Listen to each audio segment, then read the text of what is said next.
Ce lundi 5 octobre à 11h20, le cours intitulé « Situation de dilemme, être ou ne pas être Charlie » se termine. Alors que les adolescents de 4e rangent leurs affaires et quittent peu à peu la salle 215, Samuel saisit le malaise d'une jeune fille. Il s'agit d'une des 5 élèves qui a choisi de ne pas regarder les caricatures.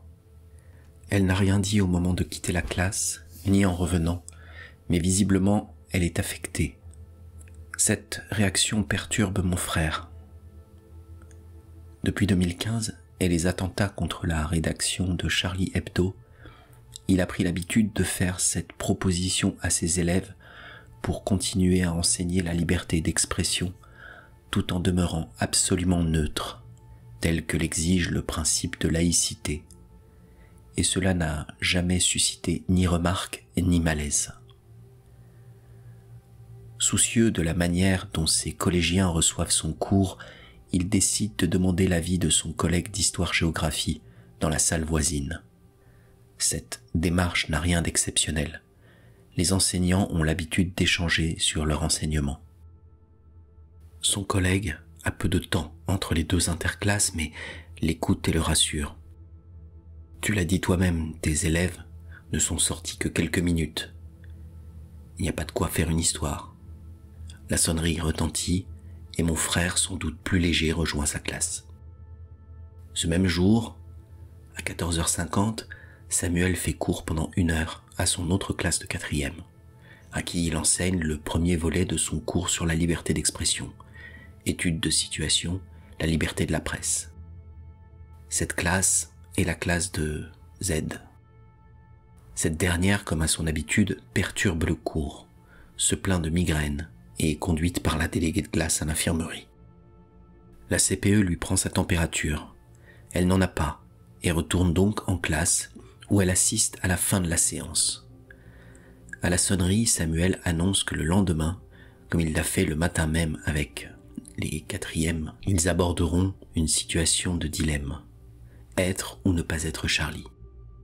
À cette occasion, il montrera des caricatures de Charlie Hebdo, mais pour que personne ne soit pris au dépourvu, il prévient d'emblée, comme il l'avait fait avec son autre classe de 4e, que ceux qui ne souhaiteront pas voir ces images pourront détourner le regard. Ainsi, les élèves de 4e disposent d'un délai de réflexion pour choisir de façon éclairée de visionner ou non les caricatures. Personne n'est pris de court. Le lendemain, mardi 6 octobre, la mère de l'élève de 4e, contrariée d'être sortie du cours, appelle la directrice pour lui dire que sa fille, en tant que musulmane, a vécu cette situation comme une discrimination. La directrice convoque Samuel et lui demande ce qui s'est passé. Mon frère explique qu'il s'agit d'un malentendu. En faisant cette proposition à ses élèves, il n'a en aucun cas voulu discriminer quiconque, mais au contraire, cherché à respecter chacun en tentant de faire coexister dans sa salle de classe la laïcité et la liberté de conscience des adolescents, à un âge si délicat où tout est matière à surréagir.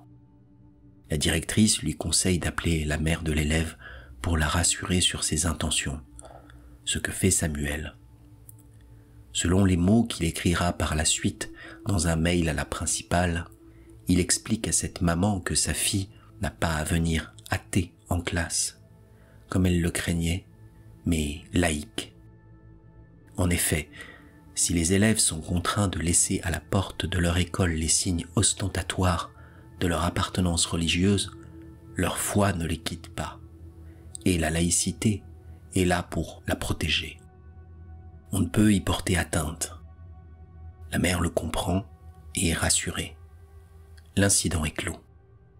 Ce même mardi, entre 12h50 et 13h40, mon frère délivre son cours « Situation de dilemme, être ou ne pas être Charlie », comme il l'aura annoncé la veille. L'élève Z, qui chahutait la veille, est absente. Comme il n'y a pas d'auxiliaire dans cette classe, Samuel ne propose pas à ses élèves de sortir quelques minutes, car ils se retrouveraient seuls dans le couloir sans surveillance. Il les invite à simplement détourner le regard quelques instants s'ils le souhaitent et le cours se poursuit sans que personne ne fasse le moindre commentaire. Mercredi 7 octobre, la principale prend la décision d'exclure Z pendant 2 jours en raison de son comportement délétère depuis le début de l'année et de ses absences répétées. Cette exclusion est signifiée aux parents par SMS. Ce renvoi n'a aucun lien avec le cours de Samuel. La jeune élève n'y a d'ailleurs pas assisté, comme l'atteste un mot d'excuse présenté par ses soins. Sa mère prétend aujourd'hui que Z a imité sa signature et que son ex-mari et elle ont cru à son mensonge. Au-delà d'être une menteuse avérée, l'adolescente se retrouve donc aussi accusée par ses propres parents d'être une faussaire hypothétique, stratégie pour alléger l'accusation pesant sur le père. Encore faudra-t-il l'élucider au procès. En tout cas, dès le 7 au soir, le père, Brahim Nina, rédige 3 posts sur son compte Facebook pour manifester sa colère à l'encontre de mon frère et réclamer une mobilisation en vue d'obtenir sa radiation. Le premier post dit « Incroyable mais vrai, et ça vous concerne toutes et tous. Ce matin, le prof d'histoire de ma fille en 4e demande à toute la classe que tous les élèves musulmans de la classe lèvent la main.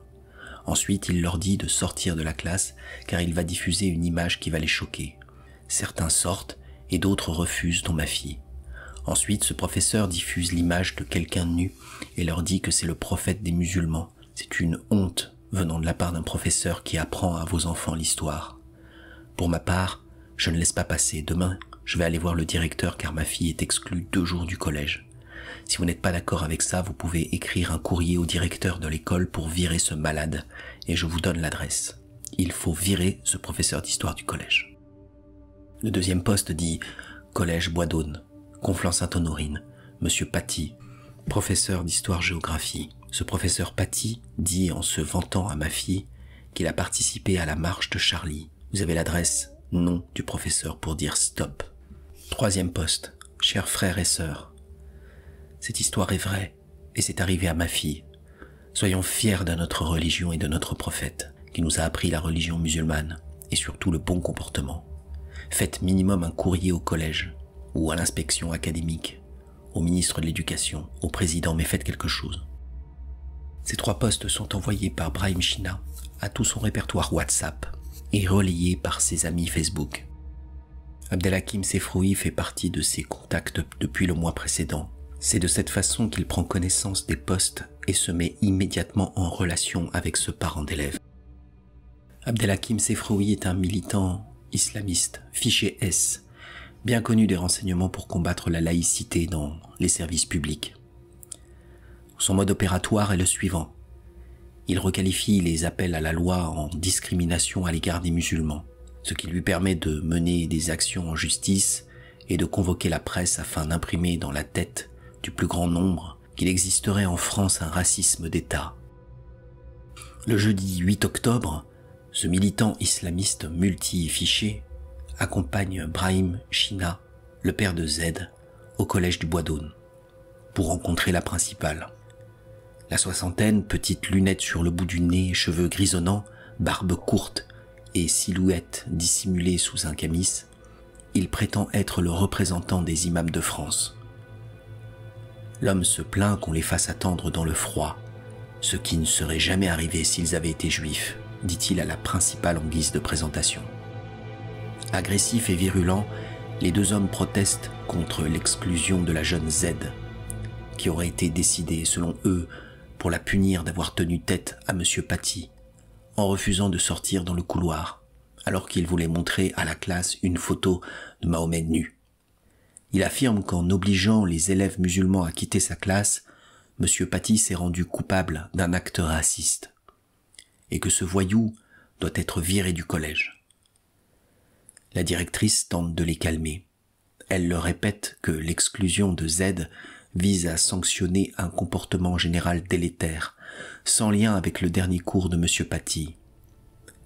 Elle ignore à ce stade que la jeune fille n'y a pas assisté, et qu'elle a donc inventé toute cette histoire. Mais les 2 hommes ne veulent rien entendre, et continuent de vociférer, au point qu'on les entend depuis le couloir. Ne parvenant pas à obtenir de la directrice la mise à pied du professeur, les deux hommes quittent les lieux en menaçant d'organiser une manifestation le vendredi 9 octobre devant le collège et de faire venir la presse. Puis restent un long moment devant l'établissement à passer des coups de fil. À la fenêtre de son bureau, la principale inquiète et choquée.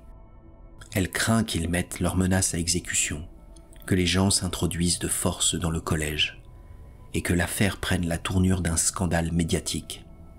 Elle appelle le directeur académique adjoint pour l'informer de la situation. Dans le mail qu'elle rédige à son intention, elle lui révèle l'identité d'Ibrahim Sefroui. Si la situation me semble pouvoir être contenue au sein de l'établissement, écrit-elle, les choses se compliquent en revanche davantage avec l'intervention de M. Sefroui, que je ne connais pas, mais qui est visiblement un militant islamiste actif en région parisienne depuis les années 80. Dans le même courriel, la directrice joint un mail anonyme qu'elle a reçu sur la messagerie du collège. Ce mail dit « Madame, je viens d'apprendre avec indignation les agissements de M. Paty ayant diffusé l'image représentant un prophète nu. Face au climat actuel de la France, où un climat d'islamophobie s'est clairement installé, pourquoi cherchez-vous à diviser? C'est juste honteux. L'enseignement public se doit d'être laïque, car c'est le fondement même de notre République. L'école n'est pas un journal satirique. Comprenez que des gens ont des croyances religieuses, et l'école se doit d'être laïque. Je vous demande que votre établissement prône la paix et l'entente entre tous les élèves. Veuillez faire le nécessaire pour que M. Paty donne une bonne éducation laïque à nos enfants et ne sème pas la discorde dès le plus jeune âge. Le directeur académique adjoint demande à la principale de remplir une fiche « fait d'établissement », ce qui est la procédure pour toute atteinte à la laïcité. Sur ce document, la principale coche la case « niveau 3 », fait d'une extrême gravité, et la case « risque d'un retentissement médiatique pouvant complexifier la situation ». Mais de manière stupéfiante, elle désigne à la ligne « victime » un groupe d'élèves, et à la ligne « auteur des faits » un personnel de l'établissement, c'est-à-dire mon frère. De son côté, le directeur académique fait remonter l'information à toute sa chaîne hiérarchique.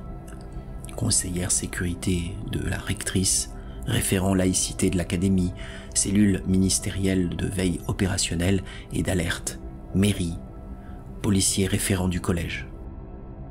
Mais la principale information, à savoir que Sefroui est un militant islamiste fiché S, passe à la trappe. Le Dasen ne le mentionne tout simplement pas à la conseillère sécurité du rectorat de Versailles, comme s'il s'agissait d'une personne lambda. Aucun problème, celle-ci, qui est également commissaire de police, semble adhérer au mail anonyme qui dépeint la France comme un pays où règne un climat islamophobe, puisqu'elle tord la réalité et écrit que Samuel a proposé aux élèves musulmans de sortir de la classe, et non plus à tous les élèves. N'est-ce pas ce que fait finalement la principale quand elle désigne, dans cette fiche fait d'établissement, mon frère comme coupable? Ne s'appuie-t-elle pas, elle aussi, sur ce fameux mail anonyme qui accuse Samuel de semer la discorde entre les élèves? On peut se poser la question, car après cette remontée d'informations, le Dasen n'obtient qu'une chose, une surveillance mobile de la police municipale, non armée aux abords du collège, pour la seule journée du vendredi 9 octobre, afin de parer à la menace d'un éventuel rassemblement proféré par Sefroui en quittant la principale. Au cours de cette même journée du jeudi 8 octobre, Brahim China écrit à l'association des parents d'élèves pour dénoncer un acte de discrimination raciste de la part de Samuel Paty envers sa fille. Il réalise également une vidéo devant le collège du Bois d'Aulne où, face caméra, le visage à moitié dissimulé derrière son masque chirurgical en raison de la Covid-19, il relaie à nouveau le mensonge de Z, parle de discrimination et de racisme. Puis il termine ainsi. Pourquoi cette haine? Pourquoi un prof d'histoire se comporte comme ça devant des élèves de 13 ans? Si vous voulez qu'on soit ensemble et qu'on dise « Stop, touchez pas à nos enfants », envoyez un message au 06. Ce voyou ne doit plus rester dans l'éducation nationale, ne doit plus éduquer des enfants. Il doit les s'éduquer lui-même. Merci de partager un maximum. Vous êtes tous concernés. Je parle au nom de ma fille, mais à vos enfants aussi. On leur fait la même chose dans cette classe. Pour finir, Brahim China et sa fille se rendent au commissariat de Conflans afin de déposer plainte contre le professeur Paty. Cette plainte est enregistrée pour diffusion de l'image d'un mineur présentant un caractère pornographique. Le délit est daté du lundi 5 octobre à 15 h. Je ne sais pas ce que la famille China a raconté pour que l'officier de police retienne une telle qualification, mais on est loin de la revendication initiale de discrimination, et cette saisine aura de lourdes conséquences. Le vendredi 9 octobre, tout le collège ne parle plus que du cours de M. Paty, en raison de la vidéo de Brahim China qui circule de façon virale. À 7h03 ce matin-là, la principale décroche son téléphone pour informer Samuel de l'existence de cette vidéo. Les 3 autres enseignants qui composent l'équipe d'histoire-géographie sont inquiets pour leur sécurité et celle de l'établissement. Avant le début de leur cours, ils se sont donné rendez-vous de manière informelle pour échanger sur la situation. Samuel n'a pas été convié, mais la principale, qui est déjà dans l'établissement, se greffe à la rencontre. Il est à noter qu'à ce stade, tout le monde sait que Z ment, puisqu'elle était absente le mardi 6 octobre. Il n'y a donc pas eu de discrimination à son encontre. Cette histoire est une pure fiction, et pourtant, aucun des collègues de mon frère ne compte dénoncer ce mensonge pour faire cesser la rumeur malfaisante qui se répand à son sujet. Le plus important semble d'écrire au rectorat pour se désolidariser des choix pédagogiques de Samuel. C'est en tout cas ce qu'envisage de faire un des 3 professeurs qui aurait dit la veille au téléphone à un de ses collègues que Samuel a merdé. Et le 2e enseignant approuve, alertant la directrice sur l'inconséquence de laisser à Samuel le poste de référent culture. Le 3e enseignant, lui, temporise. Il est le collègue le plus proche de Samuel et rappelle à ses acolytes que la liberté pédagogique appartient à chaque professeur. L'heure tourne. Il est temps de rejoindre sa salle. La discussion reste là. Dans le courant de ce vendredi après-midi, un major de police appelle la principale afin de pouvoir convoquer le professeur Paty, mis en accusation par la famille. La principale explique à cet homme que cet élève ment, pour la bonne et simple raison qu'elle était absente à ce cours litigieux, qu'elle a d'ailleurs convoqué Z pour le lui signifier. Un rendez-vous est tout de même pris pour que mon frère soit entendu. Fixé initialement au lundi 12 octobre, il sera reporté au matin du mardi 13. Toujours au cours de cette journée de vendredi, 2 réunions sont organisées. La première, à 13h45, se tient avec la directrice, la CPE, Samuel et l'inspecteur académique référent laïcité, dépêché par l'Académie de Versailles. Cette réunion d'1 heure a 2 objectifs distincts. D'abord, fournir les éléments de langage à la principale pour apaiser la situation avec les élèves et leurs parents. Et ensuite, selon les termes du référent laïcité, dont il rend compte dans un mail à sa hiérarchie et à la principale, repréciser les règles de laïcité et de neutralité qui ne semblent pas être maîtrisées par M. Paty. Je reproduis ici le mail en question que mon frère a envoyé à ses collègues pour se défendre d'avoir discriminé quiconque. J'expliquerai que la laïcité est le respect de toutes les croyances. C'est la jurisprudence du Conseil d'État. Mon comportement, qui consiste à ne pas obliger à regarder ce type de caricature, est un comportement laïque. Le problème est réglé avec mademoiselle N, qui m'affirmait que sa fille arrivait athée en classe. Ce qui est faux, elle arrive laïque. Bonne journée. Samuel.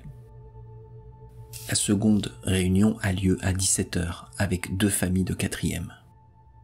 Elles sont accueillies par la directrice et le référent laïcité qui échange avec elles une quinzaine de minutes. Mon frère a reçu pour consigne de la part du référent laïcité de se tenir en retrait. Il n'y assiste pas. Brahim China, lui, tentera d'être présent. Mais cette fois, il sera refoulé par la principale au motif évident qu'il n'a pas pris rendez-vous. Le référent laïcité considère de toute façon qu'il n'a plus à s'exprimer avec lui, puisqu'il a déposé plainte contre M. Paty.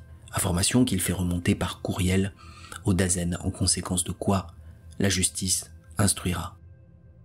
En toute fin de journée ce vendredi, la principale rédige un mail à l'ensemble de l'équipe pédagogique pour les prévenir que si Samuel a commis une maladresse, il a eu une semaine éprouvante et qu'il est important qu'il puisse compter sur chacun d'entre eux. Elle fera de même avec des parents d'élèves à 20h24. Elle confortera ainsi l'idée d'une erreur commise par mon frère. Mais curieusement, ne leur rappellera pas l'essentiel, à savoir que Z et ses parents mentent. Alors que toutes ces discussions sur la laïcité, les discriminations éventuelles ou les valeurs de la République vont bon train au collège, sur les réseaux sociaux, la haine enfle. Et mon frère en est l'unique cible. Parmi les haters, Abdullah Anzorov, ce jeune homme d'origine tchétchène radicalisé depuis quelques mois, est un fervent donneur de leçons. Il a pris l'habitude d'énumérer sur ses différents comptes ce qui est haram, donc illicite. Il qualifie de chiennes les femmes non soumises aux hommes et aux préceptes coraniques traditionnalistes et menace d'égorger des blasphémateurs. En mal de djihad, il cherche depuis un certain temps à venger Allah en punissant des mécréants. À l'affût du moindre blasphème, voilà que les posts de Brahim China, relayés sur Twitter, lui arrivent. Ils sont un cadeau tombé du ciel. Il obtient à la fois le nom du professeur, celui du collège et le numéro de portable du parent d'élève dont la fille aurait été victime de racisme anti-musulman. Anzorov ne perd pas de temps. Il décroche son téléphone et prend contact avec Brahim China pour la première fois ce vendredi en début de soirée. Leur échange dure 1 minute 21 secondes. On ignore ce qu'ils se sont dit, mais China enregistre ce nouveau contact sous le nom de Abdullah Évreux, Abdullah étant la forme arabe du prénom Abdullah qui signifie le serviteur d'Allah.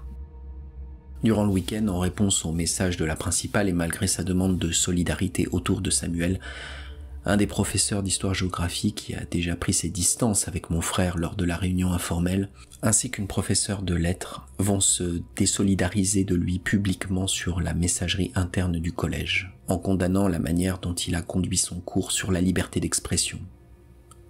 Le plus virulent écrit à son sujet « Non seulement notre collègue a desservi la cause de la liberté d'expression, il a donné des arguments à des islamistes et il a travaillé contre la laïcité en lui donnant l'aspect de l'intolérance. Mais il a aussi commis un acte de discrimination. On ne met pas des élèves dehors, quelle que soit la manière, parce qu'ils pratiquent telle ou telle religion ou parce qu'ils sont de telle ou telle origine, réelle ou supposée. Mon éthique m'interdit de me rendre complice de ce genre de choses. » Comme on peut l'imaginer, Samuel est profondément atteint par ces accusations. Lui qui a lu et étudié le Coran pour justement déconstruire les arguments des islamistes. Alors leur en fournir, c'est une injure. En réponse à ce mail abject, mon frère s'emploie à rappeler le déroulé des faits. Il réaffirme qu'il n'y a eu, dans sa manière de faire cours, ni discrimination ni atteinte au principe de laïcité, mais au contraire, respect de celui-ci, en faisant sortir les élèves qui le souhaitent, pour ne pas les obliger à regarder les caricatures. Et il informe ses détracteurs que leurs courriels accusatoires seront saisis par un huissier à titre de preuve éventuelle. Il leur apprend aussi qu'il portera plainte contre Z et son père, et qu'il réclamera des indemnités pour préjudice moral. Puis il remercie tous ceux qui lui ont apporté leur soutien et ajoute in fine les 2 seules informations qui ont une réelle importance. Cette accusation de racisme à l'égard de Z, dont il fait l'objet, est un mensonge puisqu'elle n'a pas assisté à son cours. 2. Son intégrité physique est en jeu. Il faut savoir que je suis menacé par les islamistes locaux, ainsi que l'établissement tout entier. Ces menaces vont s'amplifier avec une 2e vidéo que réalise Sefroui, le militant islamiste, postée sur sa chaîne YouTube le dimanche 11 octobre, dans la soirée. Cette vidéo s'intitule « L'islam et le prophète sont insultés dans un collège public, le vrai séparatisme ». En guise d'introduction, le militant islamiste filme une enluminure arabe accompagnée d'un chant religieux faisant l'éloge du prophète, permettant ainsi de légitimer ce qui va suivre auprès des fidèles. S'autoproclamant moufti, il se confère l'autorité nécessaire pour émettre une fatwa. Un carton suit sur lequel est écrit « Le père de Z ainsi qu'un membre du bureau du Conseil national des imams de France se sont présentés ce jeudi 8 octobre au collège du Bois-d'Aulne en région parisienne. » Nous pouvons alors entrer dans le vif du sujet. La première image s'ouvre sur le collège, panote doucement sur sa façade et en voix off Sefroui démarre. Nous sommes devant le collège du Bois-d'Aulne, là où l'abject a encore eu lieu. Nous avons assisté cette semaine tout simplement à la réponse d'un voyou qui est enseignant à cet appel de Monsieur le Président de la République à haïr les musulmans, à combattre les musulmans, à stigmatiser les musulmans. Ça fait 45 minutes que nous sommes en train d'attendre ici dans le froid parce que la principale, soi-disant, elle est en réunion. Ils ne nous ont même pas permis d'entrer dans le hall. Et tout ça, ça fait 45 minutes. Sefroui s'approche alors de la jeune Z qui apparaît en bord du cadre à gauche, de profil. Elle porte une sorte de kawaii bleu marine et un masque chirurgical. Le reste de sa tête est coupé. Sefroui l'interroge. « Désolé de te voir dans cette circonstance, mais peux-tu me raconter exactement ce qui s'est passé ?» Z réitère son mensonge, et c'est une telle affabulation que le cours sur la liberté d'expression de mon frère devient dans son récit un cours sur l'islam. Sefroui lui demande ce qu'elle a ressenti en ayant le choix entre ces deux options, voir le prophète nu ou sortir de la classe. Et l'adolescente rétorque. Bien, il ne nous respecte pas. Même ceux qui n'étaient pas musulmans, ils ont tous été choqués du coup. On a tous été choqués. Et on est parti voir la CPE. Comme je me suis exprimé, il a dit que je dérangeais son cours et il m'a exclu de l'école 2 jours. Et qu'est-ce que t'as fait? L'a relancé Sefroui. Pour eux, on n'est pas égal à eux. Alors qu'on est des humains comme eux. Ils veulent nous rabaisser. J'ai plus envie d'aller dans ces cours si c'est pour voir des trucs comme ça. Les vidéos et le montage de Sefroui sont partagés sur les réseaux sociaux, notamment par la mosquée de Pantin, le CCIF et l'association Baraka City, qui ont été dissous depuis, entraînant des tombereaux d'insultes et de haine contre Samuel. Accusé d'humilier le prophète, mon frère est à nouveau désigné comme l'homme à abattre. Mais cette fois, auprès de la mouvance radicale. Le lundi 12 octobre, à la suite des échanges de mails du week-end, beaucoup de professeurs sont en pleurs, et par crainte d'une atteinte à leur intégrité physique, certains souhaitent exercer leur droit de retrait. La principale ne contrôle plus la situation. Elle réclame une nouvelle réunion avec le référent laïcité qui se déplace à 17h. Selon les dires de certains enseignants, l'inspecteur assure que le collège est sous surveillance, que des rondes de la police municipale sont organisées, que des individus ont été mis sous écoute.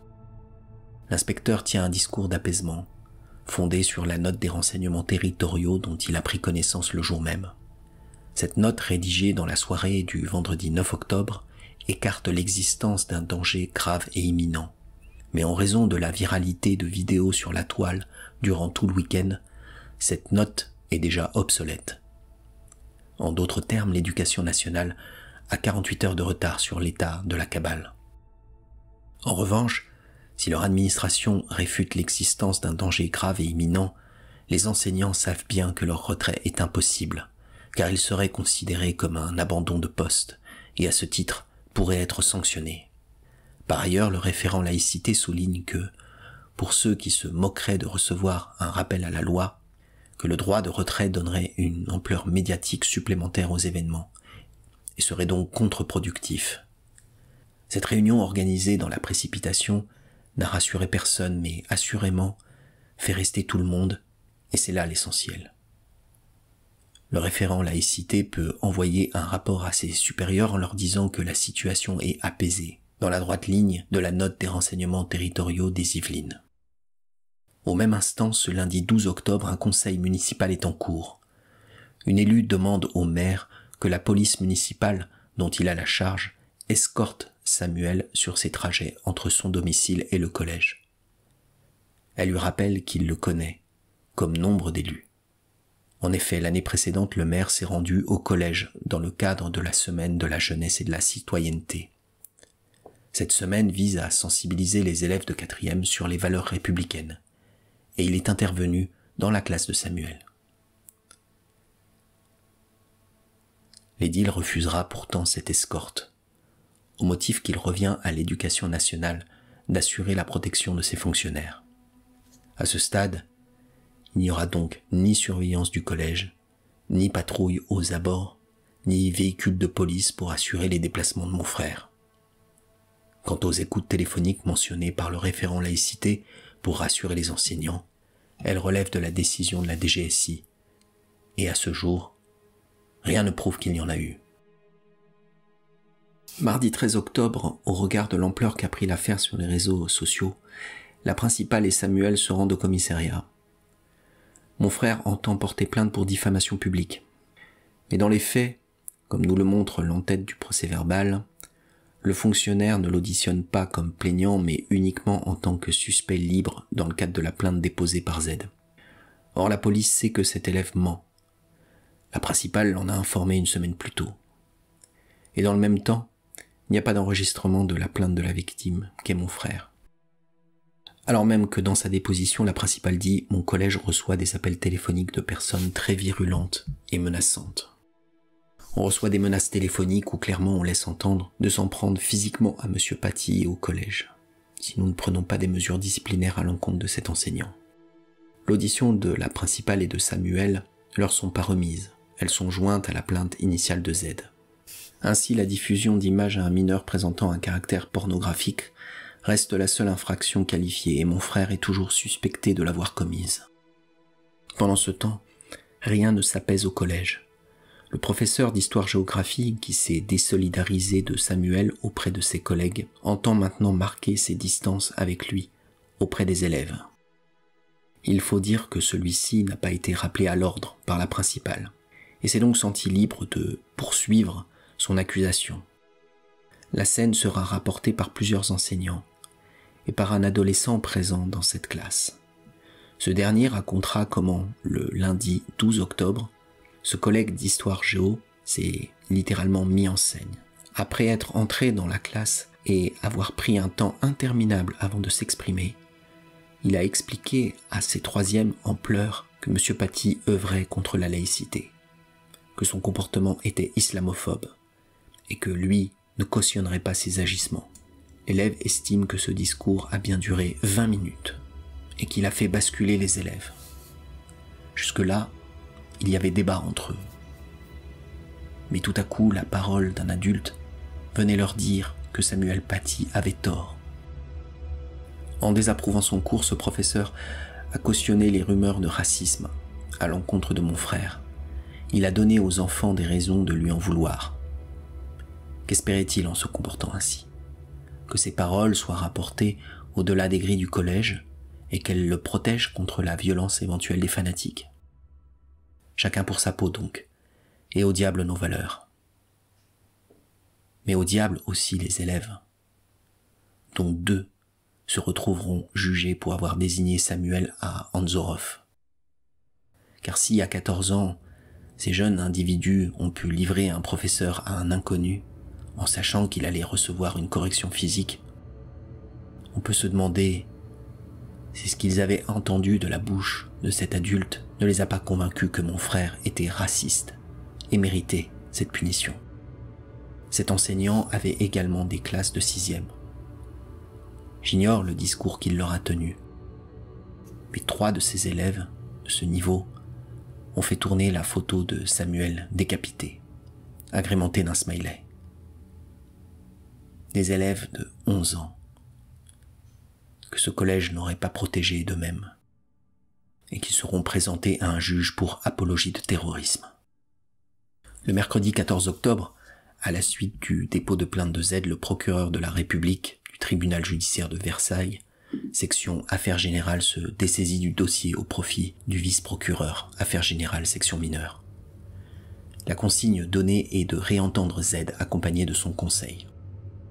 On poursuit donc l'instruction d'un dossier dont les faits dénoncés sont pourtant non susceptibles de recevoir une qualification pénale parce que mensongers. Le jeudi 15 octobre, mon frère continue d'aller au collège et de dispenser ses cours. alors qu'il est totalement isolé et que les menaces à son encontre se poursuivent. Il a de plus en plus peur. En témoignent ces quelques mots griffonnés sur son cahier de notes. Demander à G de m'escorter. Ainsi que le marteau retrouvé dans son sac à dos. Il s'agit du petit marteau que mon père lui avait donné avec 2 tournevis, un plat et un cruciforme, quand il est parti s'installer à Lyon pour faire ses études. Il voulait pouvoir se défendre au cas où. Un couteau aurait été plus efficace. Mais entrer dans un collège avec une arme est interdit, et jamais Samuel ne se serait mis hors la loi. Dans un dernier sursaut, le Dazen, qui s'était dit inquiet du fait que le professeur soit désormais publiquement nommé, alerte le préfet de la situation.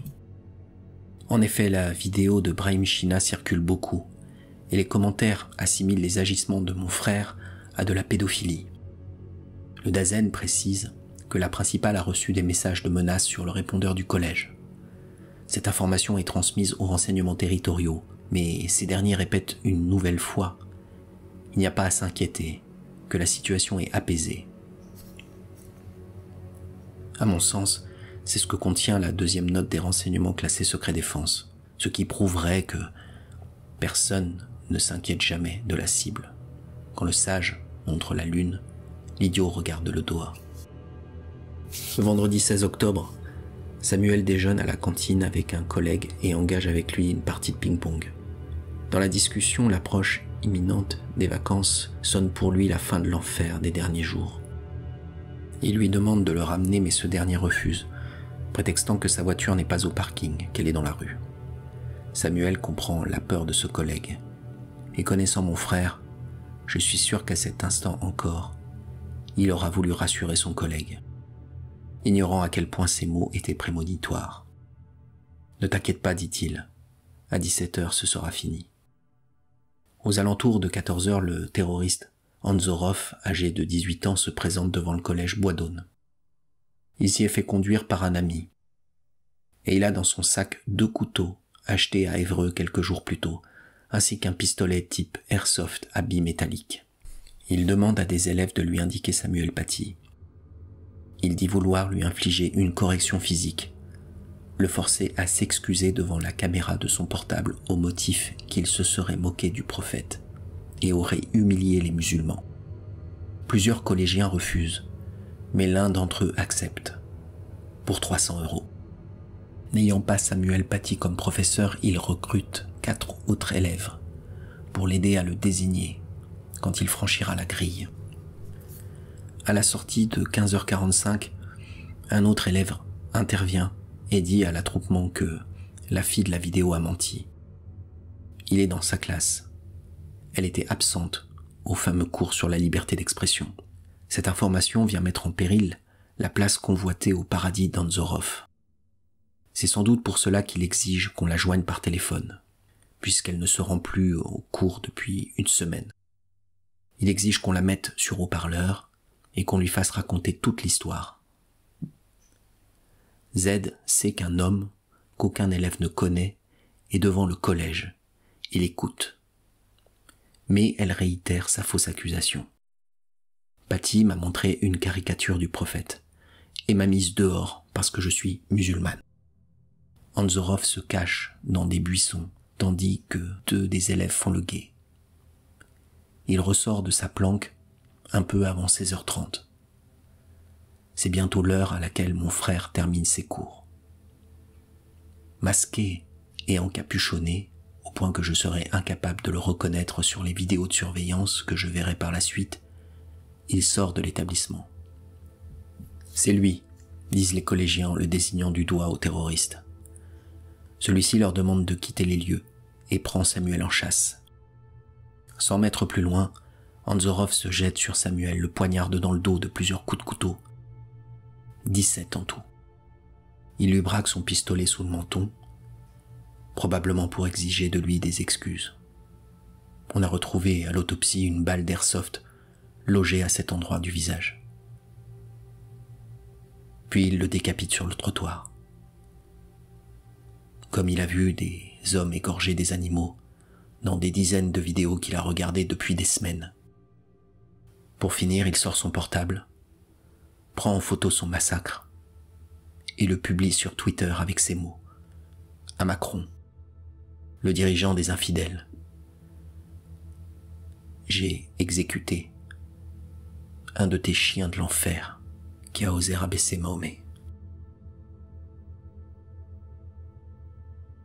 Affaire Samuel Paty, procès des mineurs, tribunal pour enfants de Paris, plaidoirie de partie civile, le 6 décembre 2023.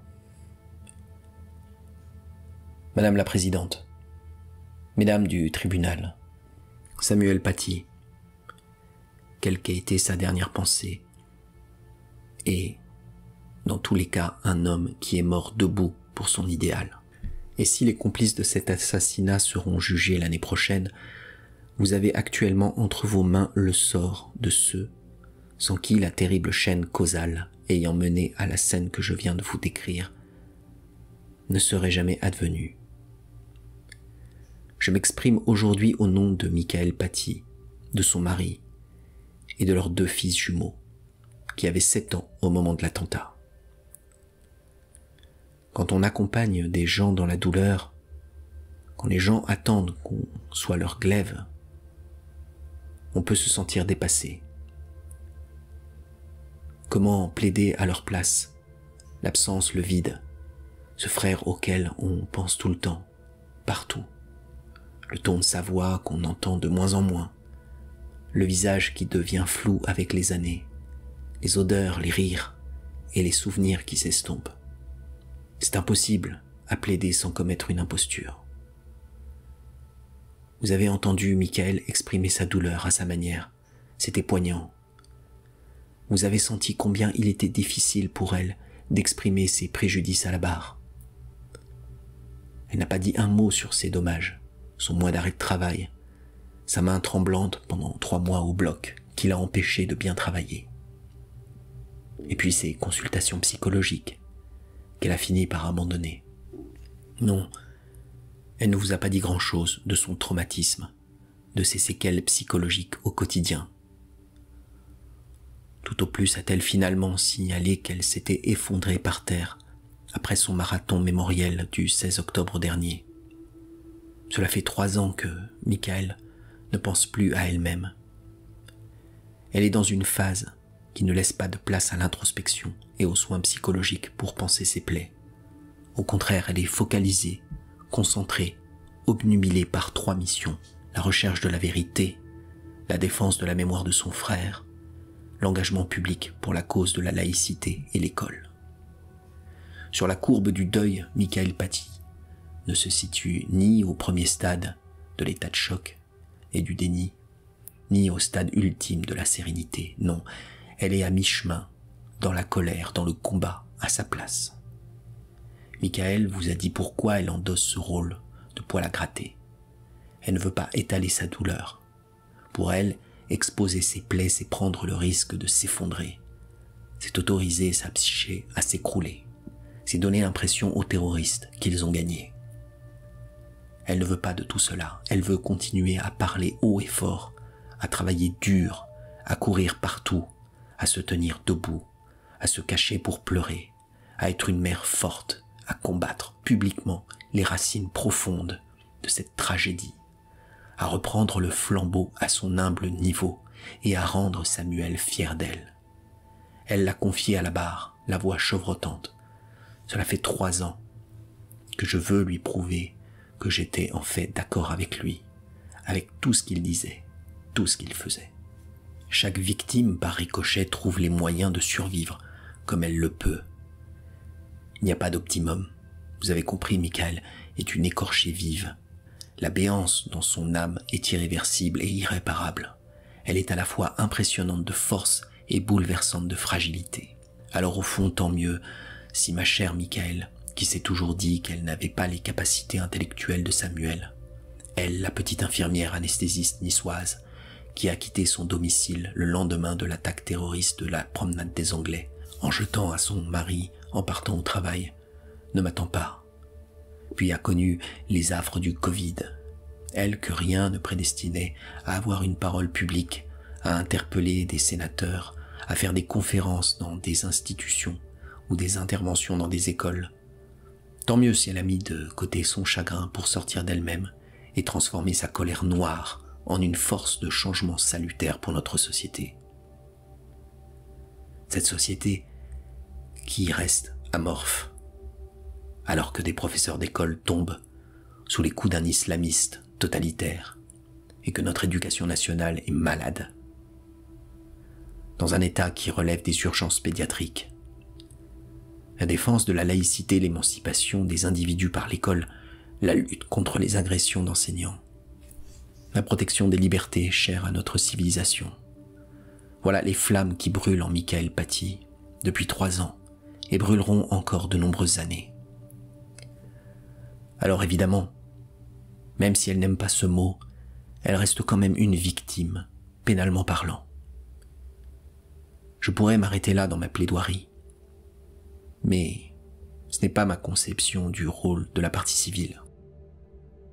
Quand on est sur le banc des parties civiles, sur le banc de la veuve et de l'orphelin, en l'occurrence pour moi de la sœur endeuillée, on fait irrémédiablement face à un malentendu qui naît du fait que beaucoup d'acteurs du monde judiciaire considèrent, avec la meilleure intention du monde, que la partie civile n'aurait le droit que de venir dire sa tristesse, dresser la liste de ses peines, souffrances, pleurs et lamentations, et finalement de façon un peu maladroite, venir demander ce qu'on appelle de façon totalement impropre la réparation du préjudice subi, avec des demandes qui ne peuvent être que pécuniaires, parce que les juges n'ont pas la faculté de ressusciter les morts.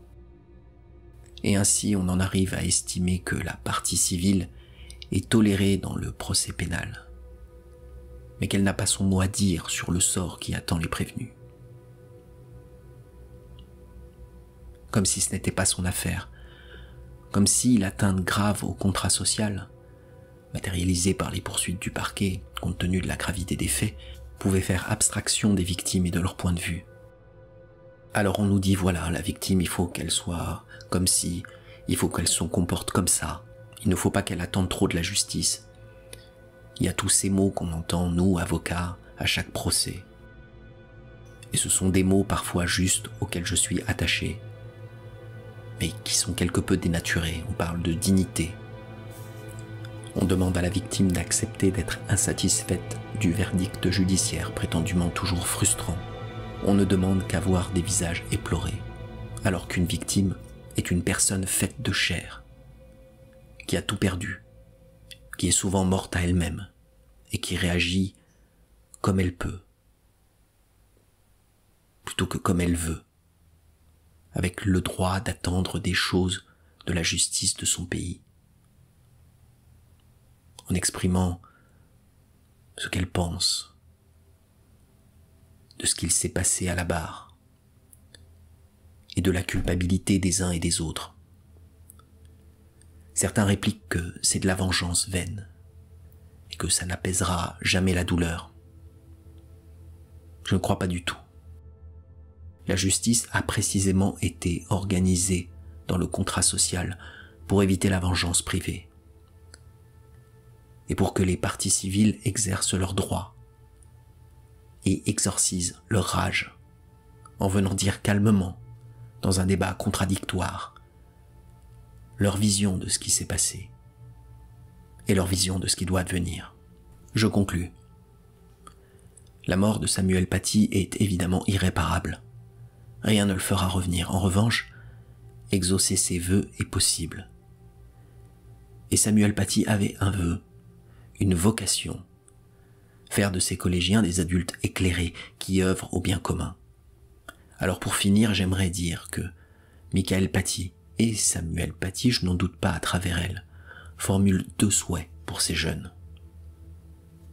Le premier souhait est que ces jeunes utilisent ce jugement de condamnation pénale à venir comme un tremplin vers la vertu de courage et la vertu d'esprit critique pour devenir des adultes capables d'assumer leurs actes, de rebondir, de travailler, de se racheter et de trouver l'estime de soi qui mène au bonheur. Rappelez-vous cette phrase, madame et messieurs les prévenus, si vous voulez suivre les pas de la personne qu'était Samuel Paty. Le bruit ne fait pas de bien, et le bien ne fait pas de bruit. Et gardez dans un coin de votre tête l'appel à témoigner qui vous a été lancé à cette audience par Michaël. Elle vous donne rendez-vous dès que possible et vous accueillera les bras ouverts si votre démarche est sincère. Le second vœu est celui d'une justice à la hauteur, car la justice ne sera pas uniquement rendue vendredi à l'intention de ces 6 prévenus. Toute une société la guette, cette décision qui émergera du huis clos. La réinsertion, oui, la rédemption, bien sûr.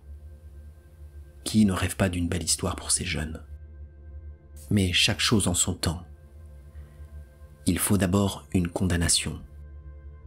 Au tribunal pour enfants, nous savons que l'éducatif prime, mais le répressif n'est pas censé disparaître pour autant. Alors oui, Michaël attend beaucoup de la justice. C'est ainsi. Sûrement parce qu'elle sait et garde au cœur que Samuel Paty était quelqu'un qui avait une grande confiance dans la justice de son pays. Il n'aimait pas la violence. Il chérissait le savoir et avait foi en la justice qui, selon lui, faisait l'histoire des hommes. Oui, que vous le vouliez ou non, et la défense pourra le déplorer, mais c'est ainsi. Votre décision sera dans l'histoire et influera sur l'histoire proche de notre pays. Quel message vous choisissez d'envoyer à tous les jeunes de France? Quel message vous choisissez d'envoyer à tous ces professeurs qui font face au séparatisme et se résignent à l'autocensure? Celui, je l'espère, d'une justice qui sait distinguer les sanctions selon les profils et sait conjuguer l'espoir avec la fermeté. Parce que bon sang, comme dirait Michaël, et je veux finir avec ces mots, avec sa verve, qu'elle ressemble à quelque chose, leur seconde chance.